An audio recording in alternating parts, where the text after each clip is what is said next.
मैं मोहसिन से शुरू करूंगी क्योंकि मोहसिन को कहीं जाना है, so I will let him go after asking few questions. Mohsin, क्या डोनाल्ड ट्रंप ने मोदी जी को हॉर्मूज की खाड़ी में अकेला छोड़ दिया है? क्या धोखा दिया है ना that those countries who are managing their affairs in Hormuz trade can manage their own affairs? If they ask help, we will be ready to help them. इसका क्या मतलब है? देखिए, डोनाल्ड ट्रंप कुछ मिक्स्ड मैसेजिंग दे रहे हैं, but ये वो देते हैं जब उनको कंफ्यूज करना होता है लोगों को।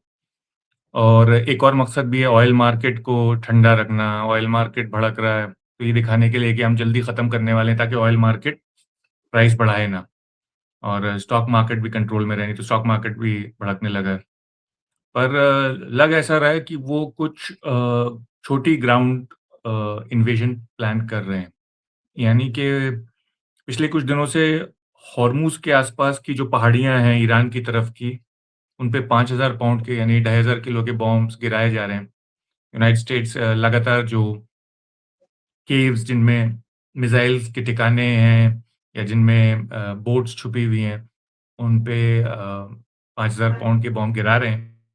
और एक्सपीडिशनरी फोर्स ला रहे हैं, मरीन एक्सपीडिशनरी फोर्स। फिर ऑलरेडी एक स्टेशन फोर्स है वहाँ पे, स्पेशल फोर्सेस भी हैं यूएस की। तो तकरीबन 5,000 सिपाही हैं जो हॉर्मूज को, या हो सकता है खर्ग आइलैंड के लिए, बट खर्ग आइलैंड तक पहुंचने के लिए पहले हॉर्मूज को कंट्रोल करना होगा। तो वो प्लान कर रहे हैं, ऐसा लग रहा है कि ग्राउंड थिंग, पर समझ में नहीं आ रहा कि वो उससे भी कैसे क्लियर कर पाएंगे, क्योंकि ईरान का जो पूरा तट है वो बहुत लंबा है, तकरीबन 1,000 किलोमीटर का है, हॉर्मूज से लेके बसरा तक, शती अल अरब तक। तो अगर वो हॉर्मूज कंट्रोल कर भी लेंगे, तो बाकी कोस्ट तो खाली बचा होगा, उस पे से हमला कर सकते हैं ईरानी। तो नहीं तो क्या लग रहा है कि इरादा डोनाल्ड ट्रंप का क्या है? और ये कहना कि the nations have to take care of themselves, और अगर वो मदद मांगेंगे तो हम उनकी मदद करेंगे, तो ये तो एक तरीके से, और मैं अपने देश की बात कर रही हूँ, बाकी देश तो अपने आप को जैसे मैनेज करेंगे, लेकिन मोदी जी या मोदी सरकार के लिए इसके क्या मायने हैं? क्या अब हॉर्मूज की खाड़ी का जो संकट है, अब मोदी जी को उसको अकेले झेलना पड़ेगा? हाँ, धमकी तो यही दे रहे हैं ट्रंप कि भाई जिन जिन का वहां से तेल जाता है, यानी इंडिया, चाइना, जापान, वो अपने जहाज भेजें और अपने टैंकरों को ले जाएं। अब प्रॉब्लम क्या है कि किसी के पास भी इतने जहाज की कैपेसिटी स्पेयर नहीं है कि वो वहां से भेज के करवाए। टैंकर हैं बहुत ज्यादा, ऊपर से ये टैंकर अगर निकल भी जाएंगे तो ये तो सिर्फ एक बार का जाना होगा। तेल की कीमत नीचे लानी है तो ये रोज का होना है। यानी ये टैंकर बाहर निकलेंगे सब, फिर वापस आएंगे खाली होके, फिर भरेंगे, फिर जाएंगे। तो ये तो डेली होना है। अभी तक तो सिर्फ 3 ही इंडिया के जहाज निकले हैं वहां से, 2 एलपीजी के और एक और। तो एक एलपीजी का जहाज जो है वो एक दिन के लिए भी काफी नहीं होता पूरा इंडिया की नीड के लिए, तो बहुत कम निकला है अभी तो। रोज ही वहां से 110 120 जहाज निकलते थे रोज। हम्म। तो अब पिछले 20 दिनों में, 22 दिनों में आपको लग रहा है कि मोदी सरकार जो हॉर्मूज का संकट इतना बड़ा है उसको अपने दम पर मैनेज कर लेगी? मैं आज टीवी चैनल्स पर कुछ मॉर्निंग में देख रही थी कि अब हमने साउथ अफ्रीका से भी तेल लिया है ताकि हमारा जो मे का स्टॉक है वो थोड़ा सा रिप्लेनिश हो जाए। लेकिन अब हॉर्मूज में जो हमारे जहाज फंसे हुए हैं, क्या भारत उनको निकाल पाएगा? और जिस तरीके से ईरान अब रिटालिएट कर रहा है, बताइए, अगर दुबई को भी वो इन्वेड और सीज करने की कोशिश कर रहे हैं, वहां से अटैक्स लॉन्च कर रहे हैं, लेकिन डोनाल्ड ट्रंप दो तरीके की बातें कह रहे हैं। एक तरफ वो ये भी कह रहे हैं कि हमें वेस्टर्न इंडिया का छोड़ चाहिए वहां से मिलिट्री अपने अटैक्स करने के लिए। क्या ये चीज भारत इजाजत देगा, भले ही हमारा लेमोआ का एग्रीमेंट उनके साथ हुआ हो? हाँ, हमारा एक टेक्निकल एग्रीमेंट है मिलिट्री टू मिलिट्री कोऑपरेशन का, जिसमें हम अपनी फैसिलिटीज ऑफर करेंगे। पर ये ज़रूरी नहीं है कि हम जंग में उनका साथ दें, इस एग्रीमेंट के हिसाब से भी।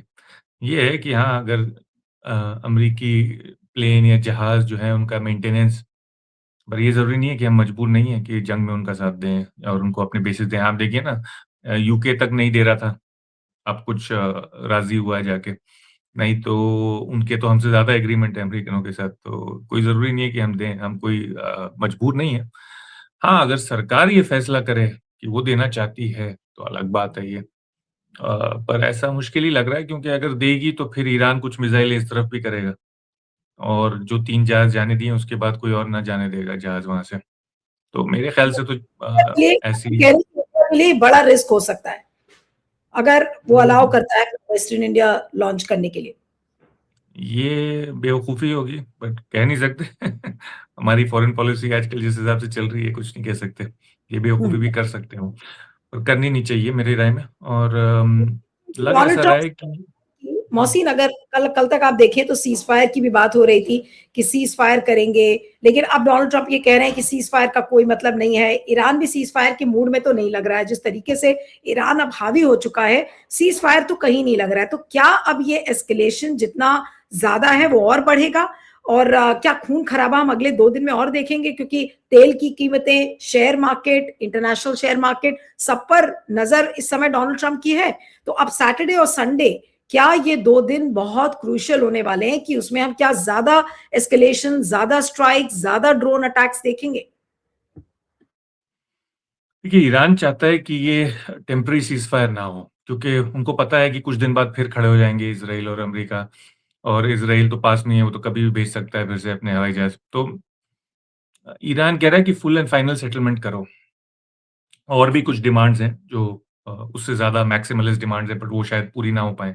उनमें हुँ, से एक ये है कि अमेरिका अपने बेसेस हटाए पर्शियन गल्फ से।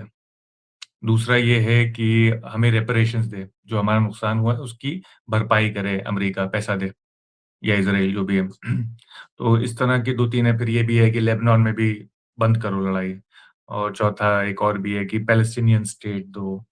पर ये शायद मैक्सिमलिस्ट डिमांड्स हैं, ये तो शायद पूरी नहीं होंगी और ईरान इससे कम पे मान जाएगा। पर ये कि सिर्फ़ सीज़फायर हो, इस पे तो मुश्किल ही लग रहा है क्योंकि फिर सीज़फायर मतलब फिर कुछ दिनों में खड़ा हो जाएँगे आके अमेरिका और क्या कहते हैं इज़राइल।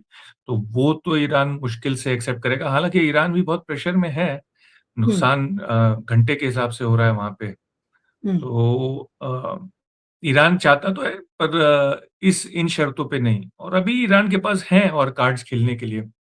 अभी कोई ख़ास ईरान ने जितना कर सकता है उसका 15-20% डैमेज ही किया है। अगर ओके, चाहे तो ये सारी रिफाइनरीज़ निकाल दे, सारे हुँ, ऑयल की फ़ील्ड्स निकाल दे, सारे गैस की फ़ील्ड्स निकाल दे, यानी कि कुवैत से लेके या इराक से लेके सऊदी अरब, यूएई, ओमान सबकी निकाल दे, बहरीन की, कतर की। तो अभी तक फुल्ली नहीं किया है ईरान ने और हुँ, एस्केलेट कर सकता है ईरान। हुँ, तो पर ट्रम्प एक और टाइमलाइन पे भी हैं कि अगर तेल की कीमत जो 110 के आसपास है डॉलर पर बैरल, ये और भी ऊपर जा सकती है 140, 150, 110 पे भी सिर्फ अगर रहेगी कुछ हफ्ते और, तो ट्रम्प को बहुत भारी नुकसान होगा पॉलिटिकली। तो ट्रम्प इसको जल्दी से जल्दी खत्म करना चाह रहे हैं। तो अब ये सारी तरकीबें बताई जा रही हैं उनको कि खर्ग आइलैंड ले लो, हॉर्मूज़ पे कब्ज़ा कर लो। लग नहीं ठीक रहा मुझे कि ये इससे मामला सॉल्व होगा। हो सकता है कि इससे फाइटिंग और भड़क जाए। ठीक है।